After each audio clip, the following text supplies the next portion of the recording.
नाज़रीन गिरामी अस्सलामु अलैकुम वरहमतुल्लाहि वबरकातुहू। सीधी बात के ताज़ा तरीन खबरों में आप लोगों का इस्तकबाल है। आइए सबसे पहले आज की सुर्खियों पर नजर करते हैं। मुंबई पुलिस का सख्त इंतबाह, ईद उल फित्र की नमाज से मुतालिक अफवाह फैलाने वालों पर होगी कार्रवाई। यूपी रुपये न देने पर जच्चा के इलाज से इंकार, बच्चे की मौत, डॉक्टर के खिलाफ मुकदमा दर्ज। मुजफ्फरनगर करंतना किए गए महाजिर मजदूरों की 10 साइकिलें दारोगा ने 6000 में बेच डाली। बीजेपी का गरीबों और मजदूरों से कोई सरोकार नहीं, संजय सिंह का यह बयान। बिहार ट्रक और बस के खौफनाक टक्कर में 9 महाजिर मजदूरों की मौत, 12 जख्मी। कश्मीर दरियाई उच्च का पानी पाकिस्तान जाने से रोकेंगे, जितेंद्र सिंह का बयान। लॉकडाउन, श्रीलंका में फंसे 2400 से ज्यादा हिंदुस्तानी, कहा सरकार तब जागेगी जब कोई मर जाएगा। झारखंड लातेहार में 5 साल दलित बच्ची की मुबैना तौर पर भूख से मौत। गुजरात अहमदाबाद में बस अड्डे पर लावारिस हालत में मिली कोरोना मरीज की लाश। लॉकडाउन के बाद से सड़क हादसों में 423 लोगों की मौत, 833 जख्मी। बिहार क्वारंटाइन सेंटर में बदनजमी की रिपोर्ट पर दैनिक भास्कर की सहाफी के खिलाफ एफआईआर दर्ज। अफगानिस्तान में 40 तालिबान हलाक। तुर्क नौजवान जिंदगी के हर शोबे में मुल्क को वतन का नाम रोशन कर रहे हैं, तुर्क सदर का बयान। अफगानिस्तान 2 मुख्तलिफ हमलों में 5 अफराद लुक़्मे अजल। इराक ग्रीन जोन पर मिसाइल हमला।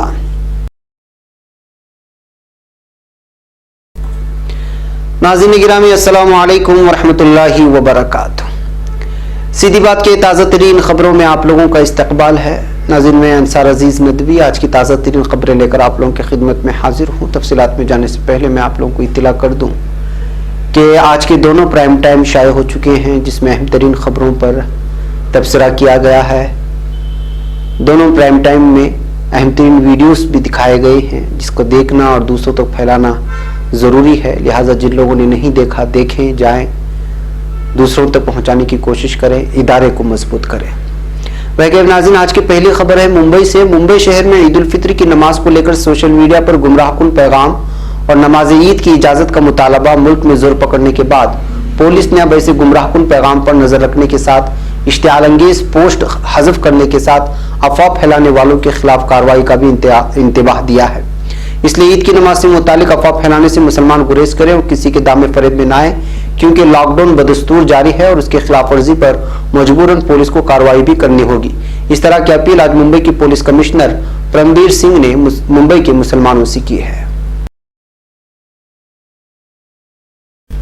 अब खबर प्रतापगढ़ से। उत्तर प्रदेश में प्रतापगढ़ जिले के एक अस्पताल में इंसानियत को शर्मसार कर देने वाला वाकया पेश आया है। यहाँ के चारों नर्सिंग होम पर इल्जाम है कि उसने रुपए न देने पर जच्चा को ऑपरेशन थिएटर से बाहर निकाल दिया। खातून दर्द से तड़पती रही, लेकिन डॉक्टरों को तरस नहीं आया। बाद में बच्चे की मौत हो गई, जबकि खातून की हालत नाजुक बनी हुई है। अस्पताल के खिलाफ मुकदमा दर्ज कर लिया गया है। इत्तलात के मुताबिक थाना सिटी कोतवाली पुलिस ने शहर के चारों नर्सिंग होम के डायरेक्टर के खिलाफ गैर इरादतन कत्ल का केस दर्ज किया। अब खबर मुजफ्फरनगर से। मुहाजिर मजदूरों की तकालीफ खत्म होने का नाम नहीं ले रही है और एक के बाद दीगरी बुरी खबरें मंजर आम पर आ रही हैं। अब उत्तर प्रदेश के मुजफ्फरनगर जिले से खबर है कि यहाँ थाना भूपा इलाके के दारोगा ने मुहाजिर मजदूरों की साइकिलों को ही बेच डाला। अलमिया है कि जिन मजदूरों की साइकिलें फरोख्त की गई हैं उन्हें उसका इल्म भी नहीं है। दरअसल इन सभी मजदूरों को क्वारंटाइन सेंटर में ही रखा गया था। ये मुहाजिर मजदूर अपने घरों को वापस लौट चुके हैं या नहीं, इस बात की भी इत्तला नहीं मिल सकी है। मकामी जराये की तरफ से बताया गया कि कुछ मजदूरों को करंतना किया गया था और उन्होंने अपनी साइकिल पुलिस की हिफाजत में दी थी। बोपा थाना के दारोगा ने 10 साइकिलों की हिफाजत के बजाय उन्हें सस्ते दामों में बेच दिया है। अब खबर नई दिल्ली से। आम आदमी पार्टी के राज्यसभा रुख संजय सिंह ने कहा कि आज पूरी तरह से साबित हो गया कि भारतीय जनता पार्टी सिर्फ और सिर्फ अमीरों की पार्टी और गरीबों और मजदूरों से उसका कोई सरोकार नहीं है, इसलिए उन्हें सड़कों पर मरने के लिए छोड़ दिया गया है। संजय सिंह ने पीर को एक बयान जारी करके कहा कि आज मुल्क में हालात इतने खतरनाक है कि छोटे छोटे मासूम बच्चे भूखे प्यासे सड़कों पर चल रहे हैं। पैदल चल चल कर बच्चों बुजुर्गों के पैरों में छाले पड़ गए हैं।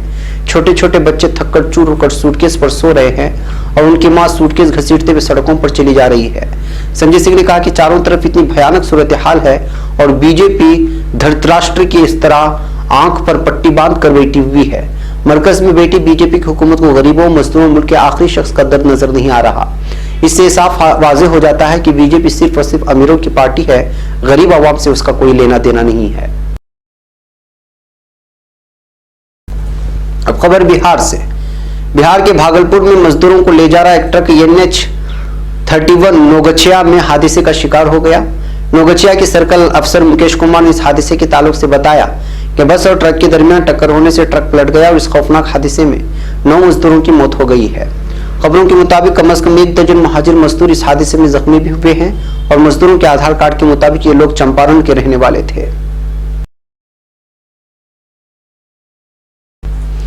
अब खबर जम्मू से। उज कसीरुल मकासिद प्रोजेक्ट की तमीमशुदा तफसीली रिपोर्ट की मंजूरी पर खुशी का इजहार करते हुए वजीर आजम दफ्तर में वजीर ममलिकत डॉक्टर जितेंद्र सिंह ने कहा है कि इस मिसाली मंसूबे से पाकिस्तान से ज्यादा जम्मू कश्मीर बिलखुसूस कठुआ के लोग मुस्तफीद होंगे। वजीर ममलिकत जो उधमपुर पार्लिमानी हल्के से बीजेपी के रुकने पार्लिमान भी हैं, उन्होंने यहाँ UNA को एक इंटरव्यू में बताया कि कठुआ की 3 दहाई पुराने उज दरिया कसीरुल मकासिद प्रोजेक्ट को बिलाखिर मरकजी वजारत जल शक्ति की तरफ से मंजूरी मिल गई है। बता दें कि मज़कूरा प्रोजेक्ट को साल 2008 में कौमी प्रोजेक्ट करार दिया गया था, यानी इस मंसूबे पर खर्च होने वाला तखमीना 9,166 करोड़ रुपए मरकजी हुकूमत बर्दाश्त करेगी। मरकजी वजीर ने बताया कि जब साफिका तफसीली प्रोजेक्ट रिपोर्ट्स DPRS जमा किए गए हैं तो हमने महसूस किया कि हम सिर्फ 35 से 40% पानी इस्तेमाल में लाते हैं, जबकि बाकी पानी पाकिस्तान की तरफ बह रहा है, जो इंडस वाटर ट्रीटी सिंध तास आबी मुआहिदे की खिलाफ वर्जी है कि हम अपना पानी पाकिस्तान के साथ बांट रहे हैं। अब खबर श्रीलंका से। श्रीलंका में 2 महीने से फंसे 2400 से ज्यादा हिंदुस्तानी कोलंबो वाक़ई हिंदुस्तानी हाई कमीशन से लगातार राब्ता कर रहे हैं, क्योंकि अब तक उनकी वतन वापसी के लिए किसी उड़ान का ऐलान नहीं हुआ है। यहाँ पर से ये लोग पैसे की कमी होने से दुखी हैं, वो अपनी फैमिली के पास लौटने को बेचैन है, लेकिन उनकी वापसी के लिए अब तक ऐलान होने से उन्हें गैर यकीनी की हालत का सामना करना पड़ रहा है। हुकूमत हिंद ने कोविड-19 लॉकडाउन और सफर से मुतालिक पाबंदियों की वजह से दूसरे मुल्कों में फंसे हिंदुस्तानियों को वापस लाने के लिए 7 मई से वंदे भारत मिशन शुरू किया है। इंडियन एक्सप्रेस के मुताबिक श्रीलंका में फंसे कुछ हिंदुस्तानी अपना सब्र तहम्मुल खो रहे हैं। अगर उन्हें वहां से नहीं निकाला जाता है तो कुछ लोगों ने तो जान तक देने की धमकी दे डाली है। अब खबर झारखंड से। झारखंड के लातेहार जिले में गुज़श्ता 16 मई को मुबैना तौर पर 5 साल दलित बच्ची की भूख से मौत हो गई है। ईंट के भट्टे पर काम करने वाले उसके वालिद ने कहा कि लॉकडाउन के दौरान उन्हें कोई आमदनी नहीं हो पाई। Scroll.in की रिपोर्ट के मुताबिक लातेहार के हेसातू गांव में बच्ची के घर पहुंचे समाजी कारकुनों की जानिब से जारी वीडियो में अहले खाना, पड़ोसी और कम्युनिटी हेल्थ स्टाफ 5 साल नम्मानी की मौत की वजह भूख को बता रहे हैं। एक वीडियो में नम्मानी की मां कमलावती देवी कहती है वो भूख से मर गई, 4-5 दिनों से उसने कुछ नहीं खाया था, हम क्या खा सकते हैं जब कुछ खाने के लिए है ही नहीं है। एक ऐनी शाहिद के मुताबिक गुज़श्ता शनिचर को मकामी हेल्थ सेंटर ले जाने के दौरान रास्ते में ही नम्मानी बेहोश हो गई थी।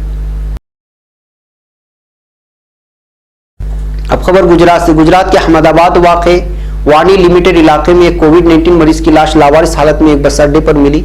अहले खाना ने इसके लिए हॉस्पिटल और पुलिस को जिम्मेदार ठहराया है। सरकारी रिलीज के मुताबिक वज़ीर आला विजय रूपाणी ने इस पूरे मामले को अपनी जानकारी में लेते हुए चीफ सेक्रेटरी JP गुप्ता की क़यादत में जांच का ऑर्डर दिया है और 24 घंटे में रिपोर्ट देने को कहा है। अब खबर नई दिल्ली से। मुल्कगीर लॉकडाउन नाफिज होने के बाद से घर लौटने वाले मुहाजिर मजदूरों का सड़कों पर हुजूम है, लेकिन घर पहुंचने से पहले बीच रास्ते में उनसे कभी गाड़ियों ने टक्कर मार दी, कभी उनकी गाड़ी पलट गई या 2 गाड़ियों के बीच टक्कर में उनकी मौत हो गई, या कभी पटरियों पर रेलगाड़ी से कटकर मौत हो गई। मुहाजिर मजदूरों की बेवक्त और दर्दनाक मौत होने का सिलसिला थमने का नाम नहीं ले रहा है। मुल्क में सड़क हादसों में कमी लाने पर काम कर रही गैर मुनाफा बख्श तंजीम सेव लाइफ फाउंडेशन के मुताबिक 25 मार्च को लॉकडाउन शुरू होने के बाद से 18 मई सुबह 11 बजे तक लगभग 1236 सड़क हादसा हुए हैं, जिनमें 423 लोगों की मौत हुई है और 833 लोग जख्मी हुए हैं। अब खबर बिहार से। मुल्क भर में हाल ही में क्वारंटाइन सेंटर मुहाजिर मजदूरों की हालत पर खबर करने को लेकर कई सहाफियों के खिलाफ मुकदमे दर्ज हुए हैं। मुकदमों का यह सिलसिला बिहार पहुंच चुका है। बिहार के सीतामढ़ी जिले में दैनिक भास्कर अखबार के मकामी सहाफी गुलशन कुमार मिट्ठू पर FIR दर्ज की गई है। सहाफी का इल्जाम है कि क्वारंटाइन सेंटर की बदनज़मी पर अखबार में रिपोर्ट लिखने की वजह से उनके खिलाफ कार्रवाई की गई। 12 मई को दैनिक भास्कर की सीतामढ़ी एडिशन में रेगा ब्लॉक के ब्लॉकीपुर गांव वाक़ हाई स्कूल में बने क्वारंटाइन सेंटर में हंगामे की खबर छपी थी, जिसको गुलशन कुमार ने लिखा था। खबर में मजदूरों के हवाले से खराब खाना मिलने की शिकायत की गई थी। खबर के मुताबिक मजदूरों ने बताया था कि 8 दिनों से सूखा चना खाना पड़ रहा है, चावल भी ठीक से पका नहीं रहता है। यहाँ रह रहे 200 मजदूरों के बीच सिर्फ 6 टॉयलेट दस्तयाब है जो कि गंदे रहते हैं। अब खबर अफगानिस्तान से। अफगानिस्तान के शिमाली कुंदूज सूबे में सलामती फोर्सों की मुहिमों के दौरान कम से कम 40 तालिबान के मारे जाने और 50 दीगर तालिबान के जख्मी होने की खबरें आ रही हैं। वज़ारत दिफा की डिप्टी तर्जुमान फवाद अमान ने मंगल को इत्तला दी है। उन्होंने बताया कि पीर को तालिबान ने कुंदूज शहर पर हमला किया, उसके जवाब में सलामती फोर्सों ने जवाबी कार्रवाई की। इससे पहले रिपोर्ट में कहा गया था कि मुठभेड़ के दौरान कम से कम 11 तालिबान मारे गए थे। अब खबर तुर्की से। सदर रजब तैयब एर्दोगान का कहना है कि तुर्क नौजवान अब जिंदगी के हर शोबे में मुल्क को वतन का नाम रोशन कर रहे हैं। सदर तुर्की ने टेली कॉन्फ्रेंस के जरिए मुनाकिदा तकरीब में नौजवानों से खिताब किया। इस कदर गहरे माने पर मुश्तमिल एक दिन को नौजवानों के लिए मुख्तस किए जाने के हरगिज एक इत्तेफाक न होने पर जोर देने वाले जनाब एर्दोगान का कहना था कि 19 मई का दिन हमारे शानदार माजी व फुतुहात से भरा पड़ा है, जो कि हमारे कौम के लिए वसीले फख्र और नौजवानों के लिए वसीले इल्हाम है। अब खबर अफगानिस्तान से। अफगानिस्तान के सूबे जबूल में सड़क किनारे नस्ब बम के धमाके से 4 शहरी हलाक जबकि 9 जख्मी हो गए हैं। जबूल महकमे पुलिस के तर्जुमान मोहम्मद लाल अमीरी का कहना है कि जबूल की तहसील मीजान के हक तपे इलाके में सड़क किनारे नस्ब बम सिविल गाड़ी के गुजरने के वक्त धमाके से हवा में उड़ा दिया गया था। अमीरी के मुताबिक इस धमाके में 4 शहरी हलाक हुए जबकि 9 जख्मी हुए हैं। अब खबर इराक से। इराकी दारुल-हुकूमत बगदाद में अमरीकी और दीगर ममालिक के नुमाइंदा दफातर व सरकारी दफातर के वाक़ होने वाले ग्रीन जोन पर मिसाइल हमला कर दिया है। इराकी हुकूमत से मुंसलिक सिक्योरिटी मीडिया नेटवर्क की जानिब से जारी करदा एलामिया के मुताबिक ग्रीन जोन में खाली मकान पर कातूशिया मिसाइल आ लगा। कोई जानी नुकसान न होने वाले इस हमले में मिसाइल लगने वाले मकान की दीवार को मामूली सतह का नुकसान पहुंचा है। नाज़रीन, ये थी आज की ताज़ा तरीन खबरें। अगली ताज़ा तरीन खबरों के साथ फिर आपसे मुलाकात होगी। हमारी पूरी टीम को यहाँ पर इजाज़त दें। अस्सलामु अलैकुम व रहमतुल्लाहि व बरकातुहू।